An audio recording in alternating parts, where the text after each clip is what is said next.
Hey guys, what's going on? ThePrideOfLDN here. You guys know what to do. As always, like, subscribe, all that good stuff. Today we have a bunch of news. I'm not even sure if we're going to get through all the topics I have in this video, so you might be seeing another video tomorrow based on the rest of these topics. But we're going to get straight into it, all transfer news based, and the first one is Atletico Madrid. So they are interested in Alonso on loan. I think I've mentioned that one in a video recently. They want to take him on loan. They're not looking for a permanent move, and I've suggested that I guess we can let him go on loan if they're willing to pay his wages. It'll be nice for us to not pay them for a year or 6 months, whatever they're looking for.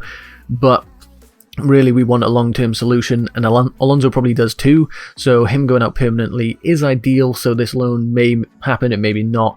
You also have to consider though that maybe a loan does make sense, because if he goes to Atletico Madrid, he performs well.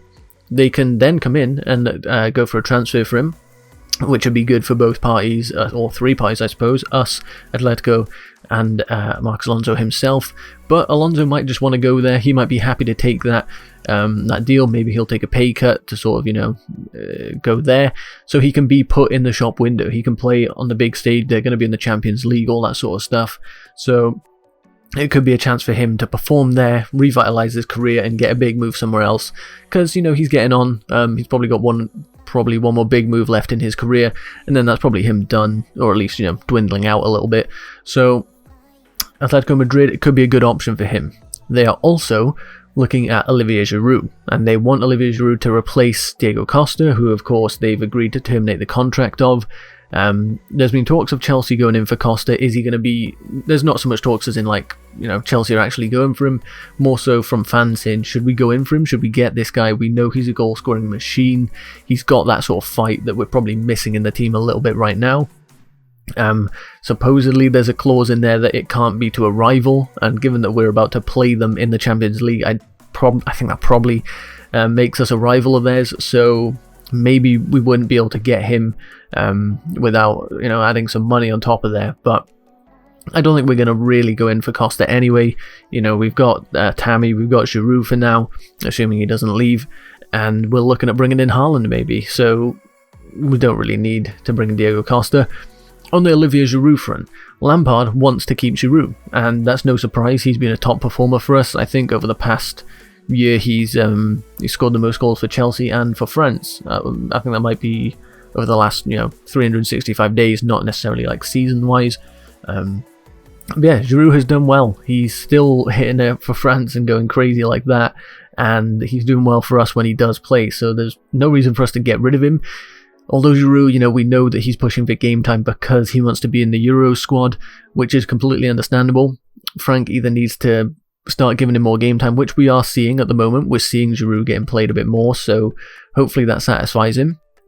And we're looking at giving him a 1-year contract extension starting soon. So whether that's 1 year from January, I wouldn't think so. It's probably 1 year starting from the summer. So hit from the summer, then he'll have a whole new year if he agrees to the contract. And then of course when the Euros are done, he probably won't worry that much about getting game time. He'll still want to play at a good level, but right now the priority is for him to get into the Euro squad.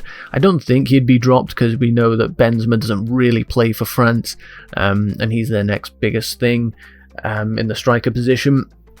So probably going to be seeing Giroud up front for France in the future. We want to keep him, and I really hope we can, because he offers a lot to this squad, so I really want to see that one happen. Then the next piece of news is about Emerson Palmieri. We know that he's probably the backup to Ben Chilwell at the moment, but probably isn't happy with the game time he's getting. Emerson's agent recently came out speaking, and he said he was asked about a free loan for Emerson, and he denied it and was like, no, there will be no free loan. Chelsea aren't going to let him go for free, which is good news for us. Obviously, we don't want to be letting our players go for free, so that's good. He said Chelsea want money, and teams have inquired, but he's not going to reveal who.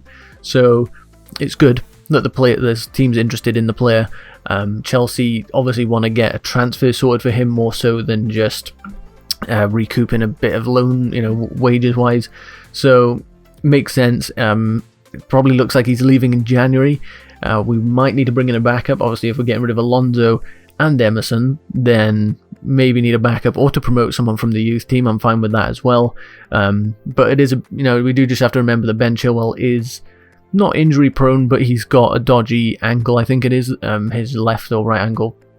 is quite dodgy, and he does tend to, you know, a rough challenge on it, and it tends to trigger a problem. So if teams start exploiting that and getting Ben Chilwell injured for weeks on end, then we need a good backup. And whilst we do have players in our academy, we have one of the best academies in the world that can play in the left back position, maybe we'd want to buy someone that can fill in that role a little bit more competently. So, you know, Emerson looks like he'll be leaving. We might need to buy a backup. We'll see what happens. Then we have a story regarding Declan Rice, and I'm sure you guys are excited for this one. There's a lot of people that want him to come to the club. As usually, as it goes with most situations, there's also people that don't want him to come to the club. I'm firmly in the camp that I think we should sign him. I think he'd be a good addition in January, more so than the summer, only if the fee is right. And this news story is regarding the fee. So it has come out that West Ham are struggling for money, given the current global situation that is going on.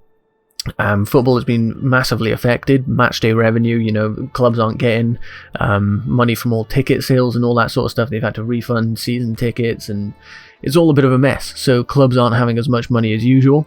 West Ham are, you know, whilst clubs like Chelsea can get by, you know, we got by and spent 200 million, so we're obviously not in that bracket of teams that struggle. West Ham, they're a bit, you know, a peg below, so they've been struggling, and it's come out that they might consider accepting an offer for Declan Rice in this January transfer window. It's going to have to be a good fee either way. You know, it's not like we're just going to be able to offer 25 million and they're going to accept that now. No, there's no chance of that. It is still going to require, you know, a good chunk of change. So, I mean, it's good news, but it's not massive news. They will at least consider offers now, which is more than we had before.